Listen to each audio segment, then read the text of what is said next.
Hello प्यारे बच्चों, क्या हाल चाल। बढ़िया एकदम। तो बच्चों, आज हम इस चैप्टर का एक बहुत ही ज़्यादा इंटरेस्टिंग टॉपिक स्टार्ट करने वाले हैं। ठीक है, वो इंटरेस्टिंग टॉपिक क्या होने वाला है, आइए उसकी बात आज हम करते हैं।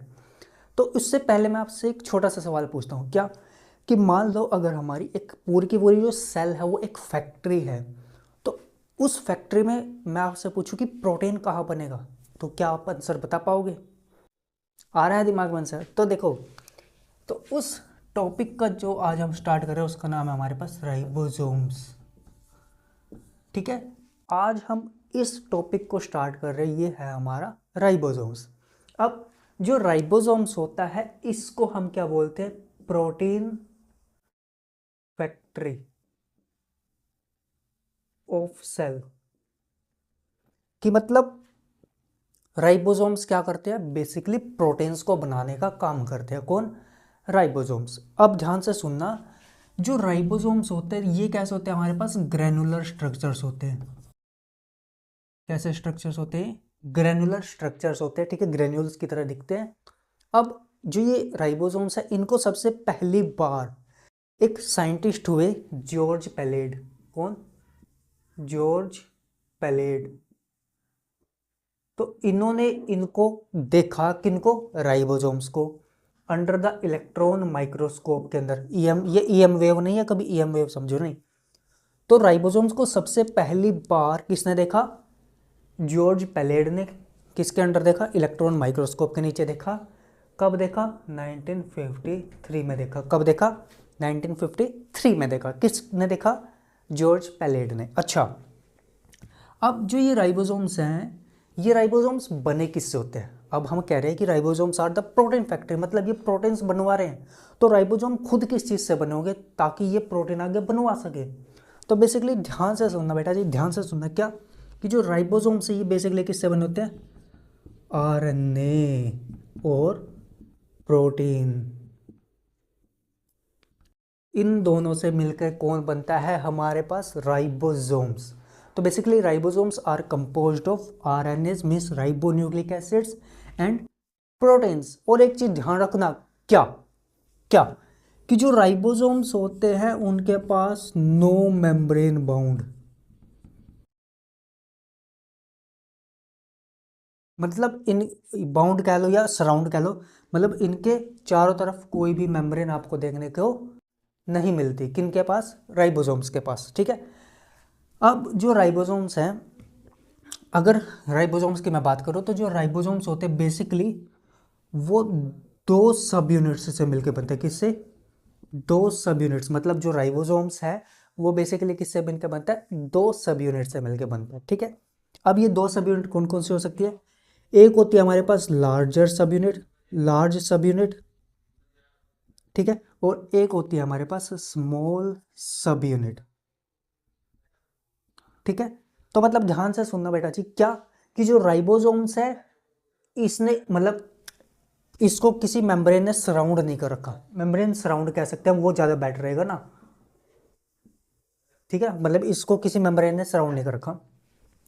अब जो राइबोसोम्स है उसके पास दो सब यूनिट है, मतलब राइबोसोम्स है वो दो चीज़ों से मिलकर बने हैं। ठीक है, एक लार्जर सब यूनिट और एक स्मॉलर सब यूनिट। ठीक है, अगर मैं बात करूं यहाँ पर कहाँ पर बना है, चलो यहाँ पर बना लेते हैं डिफरेंस। अगर मैं बात करूं यूकैरियोटिक राइबोसोम्स की, और एक तरफ हम बात कर लेते हैं किसकी? प्रोकैरियोटिक राइबोसोम्स की। ठीक है, अगर मैं बात करूं यूकैरियोटिक राइबोसोम्स, किसकी?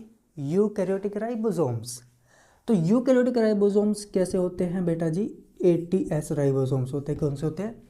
एटीएस। जबकि जो प्रोकैरियोटिक कौन से होते हैं हमारे पास? 70S ribosomes. ठीक है, अब एटीएस का मतलब क्या है यहाँ पर?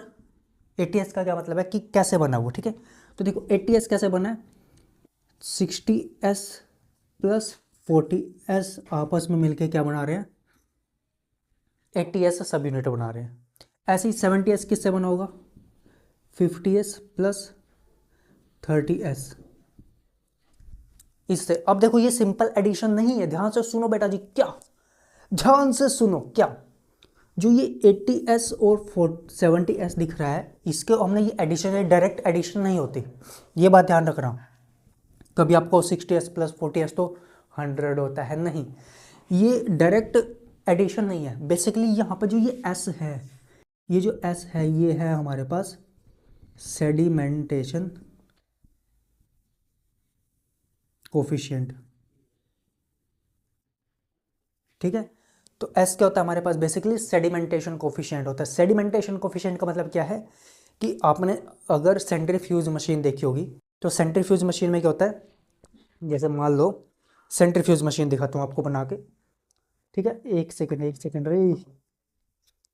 एक सेकंड, सेंट्रीफ्यूज मशीन देखो, ये है, ये है, ये है। अब इनको मैं पूरी स्पीड में घुमाऊँ, अगर स्पीड में फुल, अगर मैं कोई चीज़ है उसको स्पीड में घुमाएं, शक्तिमान है ना, अब क्या होगा, स्पीड में अगर घुमाऊंगा तो जो हाइयर डेंसिटी होगी, ज़्यादा हैवी और डेंसर जो चीज़ होगी वो फास्टली कहाँ पे चली जाएंगी, इस ट्यूब के इस साइड आ जाएगी। अगर मैं इसको पूरी स्पीड में घुमाऊँ तो इस साइड आ जाएगा, ठीक है। ऐसे समझो कोई चीज़ मैं ऐसे घुमा रहा हूँ, तो मान लो ये पाइप है, यहाँ पे ऐसे लगा पड़ा है, ठीक है। अब इसको पूरी स्पीड में घुमाएंगे तो जो अगर भारी चीज़ होगी वो यहाँ पे इकट्ठा होती जाएगी ना, तो वो ही है यहाँ पर हमारे पास सेडिमेंटेशन कोफिशिएंट। तो कितना ज़्यादा फास्टली वहाँ पर इकट्ठा हो जाता है, ठीक है। एस का मतलब है सेडिमेंटेशन कोफिशिएंट। और बेसिकली जो एस होता है यहाँ पर हमारे पास, कौन सा मार्कर सही था रे, चलो, तो एस बेसिकली यहाँ पर एस का मतलब होता है स्वेडबर्ग यूनिट, ठीक है। एस का बेसिकली मतलब होता है स्वेडबर्ग यूनिट, जो बेसिकली क्या है, सेडिमेंटेशन कोफिशिएंट है। मतलब it is indirectly measure of, किसका मेजर है हमारे पास, ये डेंसिटी का और साइज़ का, कि कितनी डेंसिटी है। अब जितनी ज़्यादा डेंसिटी होगी वो उतने ज़्यादा क्या होगा, यहाँ पर इकट्ठा हो जाता रहेगा। जब इसको मैं पूरी स्पीड में घूमूंगा, ऐसे ऐसे घुमाऊंगा, देखो ऐसे घुमाएंगे, घूम रहा है ना, तो जब ऐसे पूरी स्पीड में घूमेगा, पूरी स्पीड में घूमेगा तो जो भारी चीज़ होंगी वो यहाँ पर इकट्ठी हो, तो उसी को हम यहाँ पर बोल रहे हैं सेडिमेंटेशन कोफिशिएंट, ठीक है। तो जो राइबोसोम्स है, ये चीज़ ध्यान रखना, तो यहाँ पर ये जो डायरेक्ट मास नहीं है, ये क्या है हमारे पास, सेडिमेंटेशन कोफिशिएंट है, ठीक है। और एस बेसिकली क्या है, स्वेडबर्ग यूनिट है, ओके। एक बार जल्दी से नोट कीजिए यहाँ तक, जल्दी से कर लिया, कर लिया, ओके। तो ये चीज़ आपको ध्यान रखना है राइबोसोम्स के अंदर। आई होप आपको चीज़ें क्लियर होगी क्या, कि हमारे पास कि जो 80s यूकैरियोट में होता है राइबोसोम, और 70s किस में देखने को मिलता है, प्रोकैरियोट्स में, ठीक है। तो और कुछ तो नहीं रहा इसके अंदर, नहीं रहा, ठीक है। तो अब राइबोसोम क्लियर हो गया होगा आपको, ठीक है।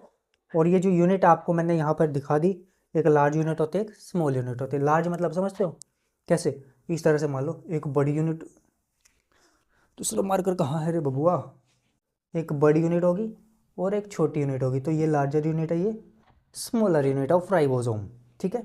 तो ये इस तरह से आप बना सकते हो किसको, राइबोसोम को। आई होप आपको चीज़ें समझ आ गई होगी।